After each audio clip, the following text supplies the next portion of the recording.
Okay, so you want to own a 7-Eleven. You walk in at 2 in the morning, you grab a Slurpee and a taquito that's been spinning on that roller since who knows when, and somewhere in the back of your head a little voice says, whoever owns this place is doing just fine. It's open 24 hours, it's on every other corner, and that fountain drink that just cost you $2? It cost them maybe 30 cents. So you look it up, and you find something wild. You can find a 7-Eleven franchise advertised with a franchise fee as low as almost nothing. Zero to get your foot in the door, and for one beautiful second you think you just found the cheapest way into one of the most famous brands on planet Earth. But here's what that zero doesn't tell you, because the way 7-Eleven actually takes its money out of you is unlike almost any other franchise in America. They don't want a slice of your sales, they want half of your profit, every single week, forever. And the strangest part of the whole story? The all-American company behind that little green and orange sign isn't American anymore, it's Japanese. And it got that way through one of the wildest reversals in the history of business. A student that grew up and bought the school. Let's start with the money. In a normal franchise, a Subway, a McDonald's, the deal is simple. You pay a franchise fee, you build the store yourself, and then you hand the company a royalty, a percentage of your total sales forever. 7-Eleven flips that entire model on its head. And to understand why, you have to understand what they're actually selling you, because they're not really selling you a business. They're renting you a store they already own. At the vast majority of 7-Eleven locations, the company owns the real estate. It owns the building. It owns the equipment. It even finances your opening inventory. You're not constructing anything from the ground up. You're stepping into a store that already exists, already has customers, already has that glowing sign out front. And in exchange for handing you a turnkey business, 7-Eleven doesn't take a royalty on your sales. It takes a split of your gross profit, the money left over after you pay for the goods you sold. Depending on the specific deal, that split runs somewhere around 45 to 56%, and the number people usually throw around is right about half. So what does it actually cost to walk through that door? According to 7-Eleven's own 2025 franchise disclosure document, the franchise fee alone runs anywhere from $0 all the way up to about $1.1 million.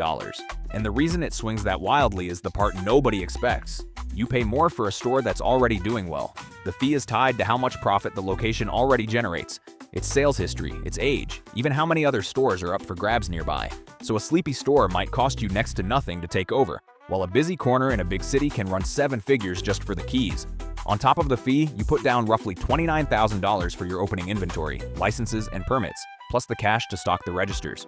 All in, 7-Eleven's own filings put the cost of opening a store somewhere between about $140,000 and $1.6 million. And before they'll even sit down with you, they want to see a net worth of at least $100,000, and somewhere between $50,000 and $250,000 in cash you can actually put your hands on. Then you sign a 15-year contract, and that permanent profit split kicks in for every single one of those years. And that's just America. 7-Eleven runs in around 20 countries, and the price of admission swings wildly depending on where you're standing. In Malaysia, you can get into one for roughly $55,000, pick your own location, and split the profit 50-50. In the Philippines, it runs more like $60,000 to $90,000. Except there you often pay to build the store yourself, and in return you keep a bigger slice, around 2/3 of the profit. Australia is a different universe. Opening one runs anywhere from about $260,000 to well over $600,000 in US dollars. But in exchange, 7-Eleven guarantees franchisees a minimum yearly income, something almost unheard of anywhere else in franchising. Same green and orange sign, 4 completely different deals. So how did a company get into a position to make that kind of deal on 80,000 corners around the world? That's the part almost nobody knows, because the whole idea of convenience, the thing you take completely for granted at 2 in the morning, literally did not exist before this company accidentally invented it. Rewind to 1927, Dallas, Texas. There's a business called the Southland Ice Company, and it sells exactly what it sounds like. Big blocks of ice so people could keep their food cold back before refrigerators were in every home. One of their employees, a guy everyone called Uncle Johnny Green, started selling milk, eggs, and bread off the ice dock in the evenings and on Sundays, when every grocery store in town was locked up tight. Turns out people really like not having to drive across the city for a carton of milk. That tiny side hustle became the first convenience store in America. They named the shops totem stores because customers would totem their groceries home. And in 1946, they rebranded to a name that bragged about the one thing that made them special: their hours. 7 in the morning to 11 at night, when everybody else shut down at 6, 7-Eleven. Here's the twist that breaks people's brains. The best 7-Eleven on earth isn't in America. If you've ever been to Tokyo, you already know this. A Japanese konbini is a place people happily eat actual dinner from. Fresh rice balls, egg sandwiches that tourists write love letters about online, hot ramen, real coffee, all restocked fresh several times a day. And that didn't happen by accident. Back in 1973, a Japanese retailer called Ito Yokado licensed the 7-Eleven name to open stores in Japan, with the first one opening in Tokyo in 1974. Japan is a cramped, expensive, high-density country, so those operators became obsessed with tiny spaces, fresh food, and razor-tight inventory. It worked so well that by 1991, the Japanese licensee had bought a controlling stake in its own American parent company. And by 2005, they owned the whole thing outright. So the company that invented convenience in Texas is now a subsidiary of a Tokyo group called 7&i Holdings, a company pulling in around $80 billion a year. The student didn't just catch up to the teacher, it bought the school. And the gap in quality isn't a mystery, it's math. In Japan, fresh food is over 30% of sales, and the company says stores that lean hard into fresh food pull in roughly 30% more revenue per day than their rivals.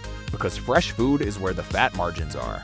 Which is exactly why 7-Eleven is now spending north of $13 billion trying to drag its American stores toward the Japanese model. Bigger, new standard, food-forward locations with onigiri, real coffee, and actual seating. Because in the US, the roller hot dogs and the Slurpees were never really the money. Food that people actually want for lunch is. And that's where this story turns into a full-on corporate street fight. In 2024, the Canadian company behind Circle K, Alimentation Couche-Tard, walked up and tried to buy the entire 7-Eleven empire. They kept raising their offer, all the way up to around $47 billion. It would have been the largest foreign takeover of a Japanese company in history. 7-Eleven's founding family panicked and tried to buy the company themselves, a counterbid worth roughly $58 billion to keep it in Japanese hands, and they couldn't line up the financing. Then, in July of 2025, Couche-Tard rage quit, firing off a letter accusing 7&i of a calculated campaign of obfuscation and delay. The stock dropped about 9% the day the deal collapsed. So now 7-Eleven has something to prove, that it can win on its own. It's carving out its North American business to eventually take it public on the stock market. And to make that business look lean and hungry for investors, it's closing hundreds of stores. 645 in North America this year alone, the 5th year in a row it's shut down more locations than it opened, while betting everything on those bigger, food-focused shops. That IPO that was supposed to happen? Pushed back to 2027 or later. Translation: even the biggest convenience chain on the planet is quietly admitting that the old formula, cheap real estate, cigarettes, and soda, is running out of road, which brings us all the way back to the one number that actually decides everything. Volume. Remember, the rent, the profit split, the staff on the clock. A huge chunk of a store's costs barely moves whether you serve 200 people a day or 2,000. That gross profit split only starts rewarding you after you've cleared enough profit to cover all of it. A busy corner store is a money printer. A quiet one, with that permanent 50% partner sitting on your shoulder, can quietly bleed an owner dry no matter how many overnight shifts they pull. The flashy brand, the $0 headline fee, those were never the number that mattered. Traffic was. It always was. And it's worth being honest about who pays for this machine to run. Most of these stores never closed their doors. And in the early days, that often means the franchisee working the overnight shift themselves, because that permanent profit split doesn't leave much room to pay someone else to do it. They pour in their savings, sign away 15 years, and hand over half the profit. And because 7-Eleven owns the land and the building underneath them, they walk away with almost no equity to sell when it's done. And those 645 stores getting closed or converted this year, a lot of them are operators who bet everything on a corner that head office decided no longer fit the plan. The convenience you feel at 2 a.m. is real, and so is the cost of delivering it. So the real lesson of 7-Eleven has nothing to do with ICE or even Japan. It's this: they figured out the money was never in selling you the store. It was in owning everything around you. The building, the shelves, the supply, the split. And taking a cut of the flow, forever, whether the owner thrives or barely survives.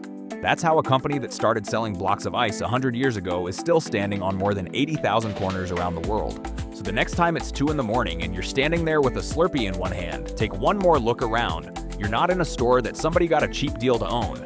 You're standing inside a machine. One that owns the floor under your feet, the shelf you just grabbed from, and half of every dollar of profit that Register makes tonight. And now you can actually see it. Subscribe and I'll keep pulling apart the businesses hiding in plain sight, one at a time.